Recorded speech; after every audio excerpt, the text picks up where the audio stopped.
Morning everyone, welcome to our YouTube channel Excellence Future Classes। बच्चों, आज की classes में हम वास्तविक संख्याओं का दशमलव प्रसार पढ़ेंगे। बच्चों, वास्तविक संख्याएं हम पार्ट 1 में आपको बता चुके हैं कि परिमेय संख्याएं और अपरिमेय संख्याएं मिलकर क्या बनाती हैं बच्चों, वास्तविक संख्या। अब वास्तविक संख्याओं का हमें निकालना है बच्चों दशमलव प्रसार। वास्तविक संख्या हमारी परिमेय भी हो सकती है, अपरिमेय भी हो सकती है। परिमेय का मतलब जैसे 3/5, 2/6, 1/7, यानी दो पूर्णांकों के अनुपात के रूप में। बच्चों, हम 3/5 को जब हल करते हैं, इसका मतलब क्या है बच्चों, हर से अंश को भाग करते हैं। यानी हमने 5 से 3 को भाग किया। अब क्या 5 से 3 को भाग हो सकती है? नहीं। तो क्या करेंगे बच्चों, हम यहाँ दशमलव लगाकर एक जीरो बढ़ा लेंगे। 5 छक्का 30, यानी ये पूरा पूरा कट गया। अब आपने देखा 3/5 को हमने जब भाग किया, हल किया, दशमलव प्रसार इसका निकाला, तो क्या निकल के आया बच्चों, 0.6। यहां आप देखेंगे दशमलव के बाद एक संख्या आई और यहां संख्या समाप्त हो गई। कोई भी अंक दोबारा रिपीट नहीं हो रहा। इस प्रकार की जो हमारी संख्याएं होती हैं वो कहलाती हैं बच्चों शांत दशमलव प्रसार वाली संख्याएं। यानी इन संख्याओं का दशमलव प्रसार कैसा है बच्चों, शांत है। ठीक है। दूसरी जैसे हमारी संख्या है 2/6। अब यहाँ हम 6 से 2 को भाग करते हैं। 6 के पहाड़े में 2 आता है? नहीं आता है। तो क्या करेंगे बच्चों, हम दशमलव लगाकर एक जीरो बढ़ा लेंगे। 6 का पहाड़ा 20 तक पढ़ेंगे। 6 तिया 18। कितना बचा बच्चों, 2। दशमलव लगा हुआ है तो जीरो फिर बढ़ा लेंगे। कितना हो गया बच्चों, अभी 20। तो 6 का पहाड़ा फिर कितनी बार पढ़ा जाएगा, 3 बार। 6 तिया 18। कितने बचे बच्चों, 2। अब आप देखिए यहाँ 2 जो है हमारा वो बार बार वैसा ही रिपीट हो रहा है। इसका भाग करा तो कितना आया बच्चों, 0.33। 2/6 को जब हमने भाग किया तो कितना आया, 0.33। इसी तरह ये आगे भी चलता रहेगा। यहाँ 3 ही बार बार रिपीट हो रहा है, यानी हम इसको लिख सकते हैं 0.3 और उस पर लगा देंगे हम बार। तो बच्चों ये 0.3 ये कैसा है हमारा, ये हम कह लेंगे अनवसानी आवृत्ति। यानी 2/6 का दशमलव प्रसार कैसा है बच्चों, अनवसानी आवृत्ति है। अब आप देखिए तीसरी हमारी परिमेय संख्या थी 1/7। अब यहाँ हम 7 से 1 को भाग कर लेते हैं।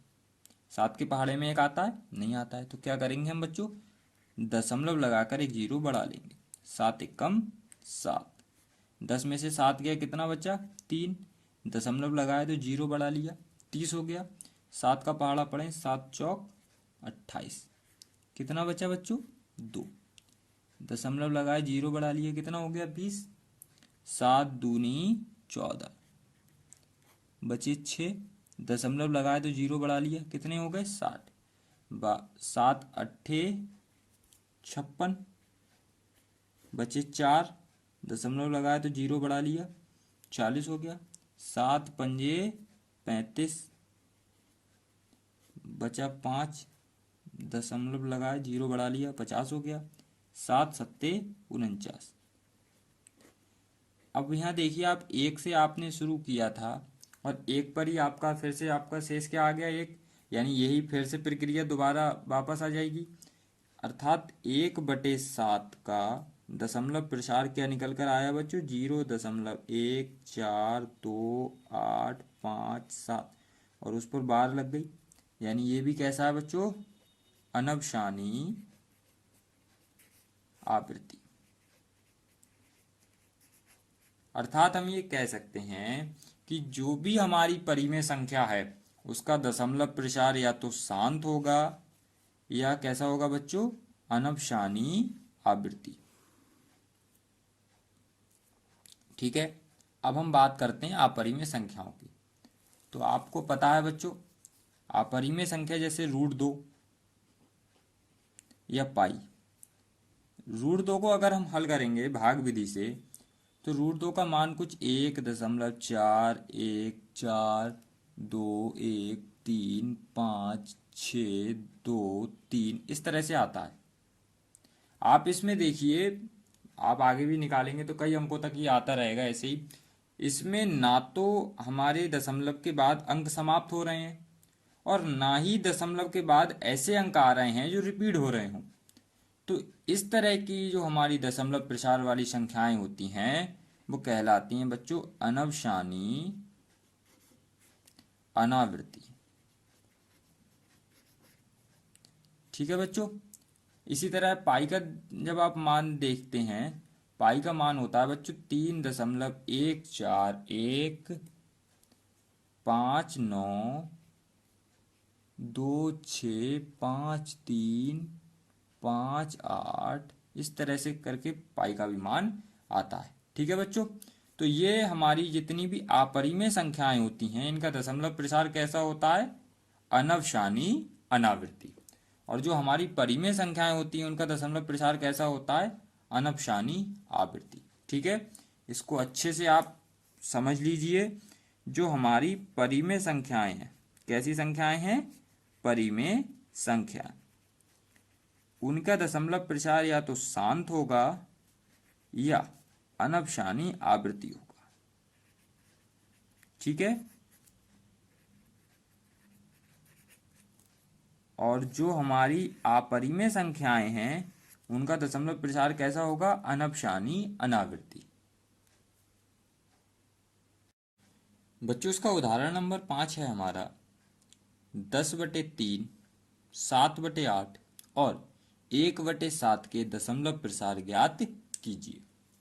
बच्चों जैसा भी हमने आपको बताया 10/3 सॉरी 10/3 का क्या करेंगे बच्चों? हम 3 से 10 को भाग करेंगे।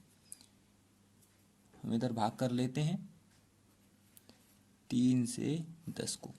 3 तिया 9, कितना बचा बच्चों? 1, दशमलव लगाया 0 बढ़ गया। 3 तिया 9, क्या बचा बच्चों? 1। अब आप देखिए 1 1 1 ऐसे ही आता रहेगा तो इसका दशमलव प्रसार क्या हो जाएगा बच्चों? 3.33333, यानी इसको हम लिखेंगे 3.3 और उस पर क्या लग जाएगी बच्चों? बार। ठीक है ना। अगली हमारी संख्या है बच्चों 7/8। यहां हम इसको 8 से भाग करेंगे 7 को। 8 के पहाड़े में 7 आता है? नहीं आता है बच्चों। तो क्या करेंगे हम? दशमलव लगाकर एक 0 बढ़ा लेंगे। कितना हो गया बच्चों? ये 70। 8 का पहाड़ा पढ़े तो 8 अट्ठे 64। कितना बचा बच्चों? 6। दशमलव लगा है 0 बढ़ा लिया यानी 60 हो गया। फिर से 8 का पहाड़ा पढ़े 8 सत्ते 56। कितना बचा बच्चों? 4। दशमलव लगा यानी 0 बढ़ा लिया, कितना हो गया? 40। 8 पंजे 40। यहाँ ये पूरा पूरा कट गया। कितना आया इसका दशमलव प्रसार? 0.875। ठीक है। अगली संख्या बच्चों हमारी 1/7। 1/7 का अभी हमने निकाला था, कितना आया था बच्चों दशमलव प्रसार इसका? 0.1428557 और उस पर क्या लगी हुई थी बच्चों? बार। अब आप देखिए दो संख्याएं ऐसी हैं जिनके दशमलव प्रसार जो हैं वो बार बार एक जैसे रिपीट हो रहे हैं, यानी वो अनवशानी आवृत्ति हैं। एक परिमेय संख्या ऐसी है जिसका दशमलव प्रसार जो है वो समाप्त हो गया है, यानी वो कैसा है? शांत दशमलव प्रसार है। अगर वो आपसे ये पूछे कि ये किस प्रकार का है तो भी आप लिख सकते हो ये कैसा है बच्चों? अनवशानी आवृत्ति। अनवशानी आवृत्ति। ठीक है बच्चों। इसका दशमलव प्रसार कैसा है? शांत। इसका कैसा है बच्चों? अनवशानी आवृत्ति। ठीक है बच्चों। बच्चों इसका उदाहरण नंबर 6 है। दिखाइए कि 3.14267 एक परिमेय संख्या है। दूसरे शब्दों में 3.14267 को P बटे Q के रूप में व्यक्त कीजिए, जहां P और Q पूर्णांक हैं और Q बराबर 0 नहीं है। बच्चों आप ये देखिए 3.14267, इसके बाद ये दशमलव संख्या जो है वो हमारी कैसी हो गई है, समाप्त हो गई है। इसका मतलब क्या है, ये कैसी दशमलव संख्या है बच्चों, शांत दशमलव संख्या है। शांत दशमलव संख्या, जब परिमेय संख्याएं शांत और अनपशानी आवृत्ति होती हैं तो शांत और अनपशानी आवृत्ति वाली दशमलव प्रसार कैसे हैं बच्चों, एक परिमेय संख्या होते हैं। यानी हमें ये बताना है कि ये जो हमारी दशमलव संख्या दे रखी है ये एक परिमेय संख्या है या नहीं है। तो क्या करेंगे बच्चों, हम 3.14267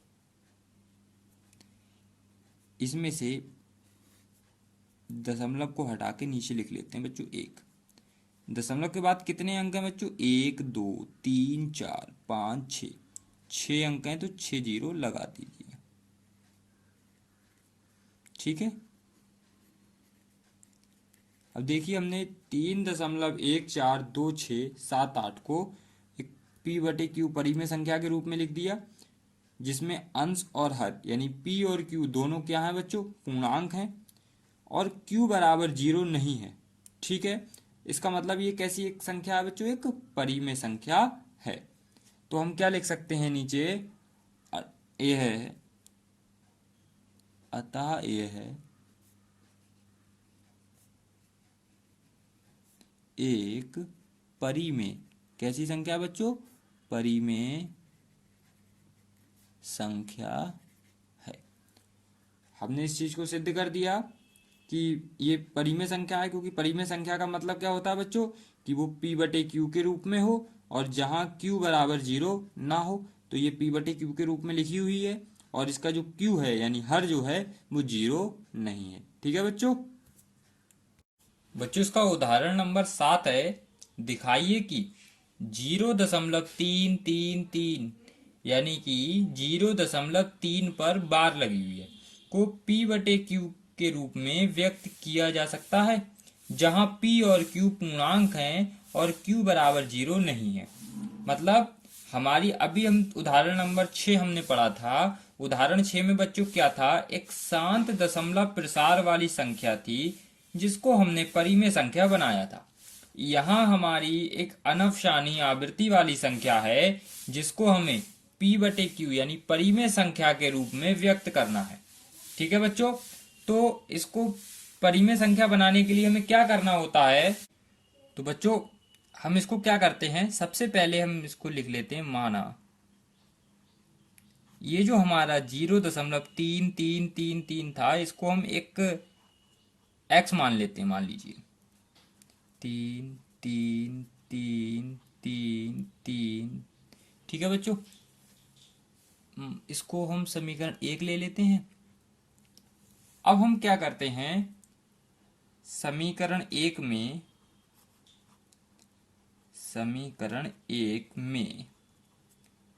10 से गुणा कर लेते हैं। गुणा करने पर इस बच्चों 10 से गुणा करेंगे तो ये क्या हो जाएगा, 10x। 10 से किसी भी दशमलव संख्या को अगर हम गुणा करते हैं तो क्या होता है बच्चों, दशमलव जो है वो एक स्थान दाईं ओर खिसक जाता है। तो ये 3.33333 आ जाएगा बच्चों। ये हमारी समीकरण 2 हो जाएगी। अब क्या करेंगे, समीकरण 2 में से समीकरण 1 को घटाने पर, समीकरण 1 को घटाने पर 2 में से 1 को घटा लीजिए बच्चों। 10x में से ये 1x घटेगा, कितना बचेगा बच्चों, 9x।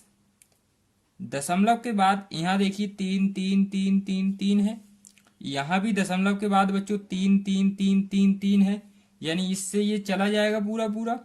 3 में से 0 जाएगा, कितना बचेगा बच्चों? 3। यानी x बराबर कितना आ जाएगा? 3/9। 3 एकम 3, 3 तियां 9। यानी अगर हम इसको सरल करके लिखेंगे तो x बराबर कितना आ गया? 1/3। x क्या था बच्चों हमारा? x था ये 0.3 और उस पर क्या लगी थी बच्चों? बार। ठीक है, यानी 0.3 जिस पर बार लगी हुई है, इसका मान कितना आ जाएगा? p/q के रूप में 1/3। ठीक है बच्चों, यहां हमने 10 से गुणा इसलिए करी थी ताकि हमारा दशमलव के बाद वाली जो संख्याएं हैं इससे एक ऐसी संख्या बन जाए जो हमारे घटने पर या जुड़ने पर एक हमें परिमेय संख्या दे दे। ठीक है बच्चों,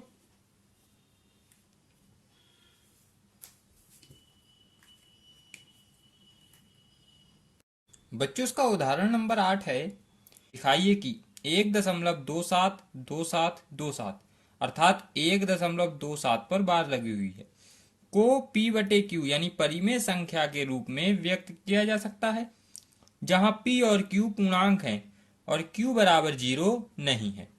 तो बच्चों ये बिल्कुल हमारे उदाहरण नंबर 7 की तरह ही है, बस इसमें और उसमें थोड़ा सा ही अंतर है।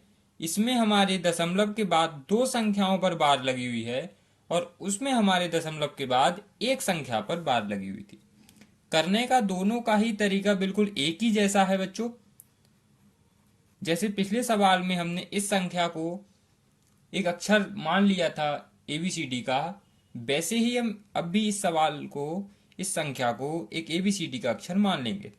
मान लेते हैं बच्चों, माना y बराबर 1.272727 है। ठीक है बच्चों, ये हमारा क्या हो जाएगा? समीकरण नंबर 1।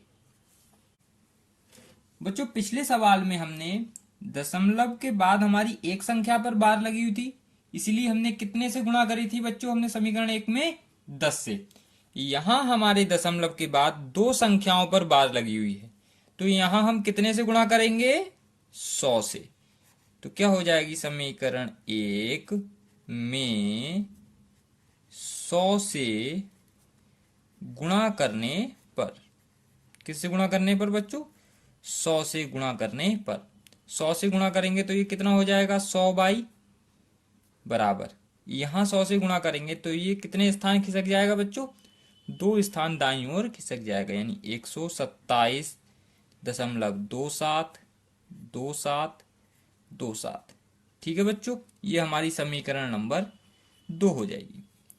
अब क्या करेंगे? समीकरण 2 में से समीकरण 1 को घटाने पर, समीकरण 1 को घटाने पर, समीकरण 1 को घटा लीजिए बच्चों। 100/, में से जब 1/, को घटाएंगे कितना बचेगा? 99/। 272727, तो ये पूरे पूरे चले ही जाएंगे। 127 में से जब हम 1 घटाएंगे तो कितना बचेगा बच्चों? 126। यानी बाई बराबर कितना आ गया बच्चों? 126/99। अब इसको सरल कर लीजिए, दोनों ही संख्याएं 9 से कट जाएंगी। 9 से इसको हम काटेंगे तो ये कितनी बार जाएगा बच्चों? 14 बार। और ये कितनी बार जाएगा बच्चों? 11 बार। बाई का मतलब 1.27 जिस पर बार लगी हुई है, इसका मान कितना आ जाएगा बच्चों? 14/11। ठीक है,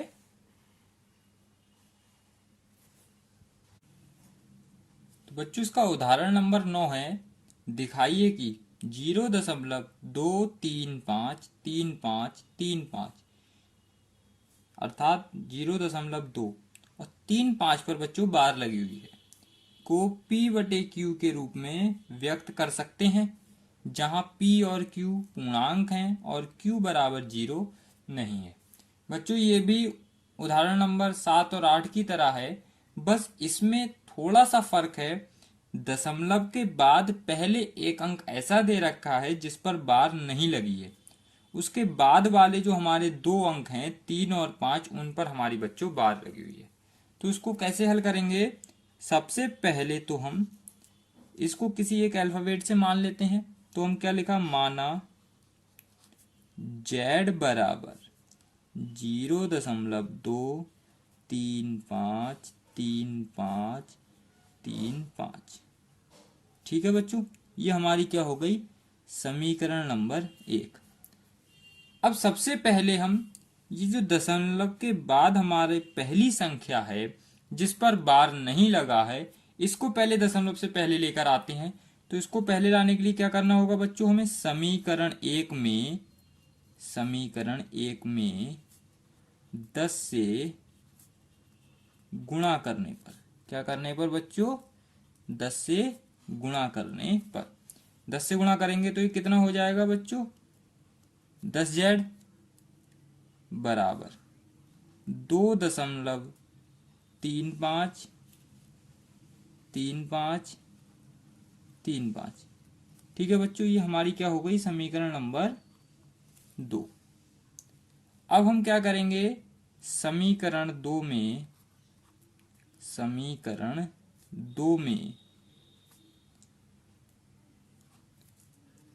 दशमलव के बाद दो अंक हैं जिन पर बार लगी हुई है, यानी हमें 100 से गुणा करने पर 100 से गुणा करेंगे तो क्या हो जाएगा बच्चों, 1000z बराबर 2, और ये दो स्थान दशमलव 2 स्थान खिसक जाएगा, यानी 235.353535।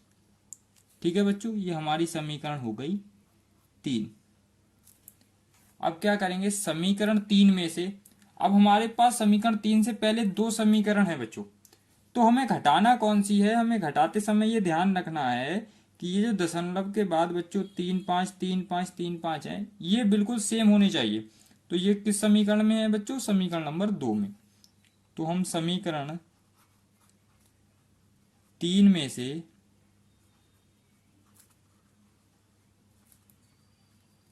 समीकरण किसको घटाएंगे बच्चों, 2 को घटाने पर, समीकरण 2 को घटाएंगे तो बच्चों 1000 में से जब हम 10 घटाएंगे तो कितना बचेगा, 990z बराबर, ये दशमलव 353535 हमारा कट जाएगा बच्चों।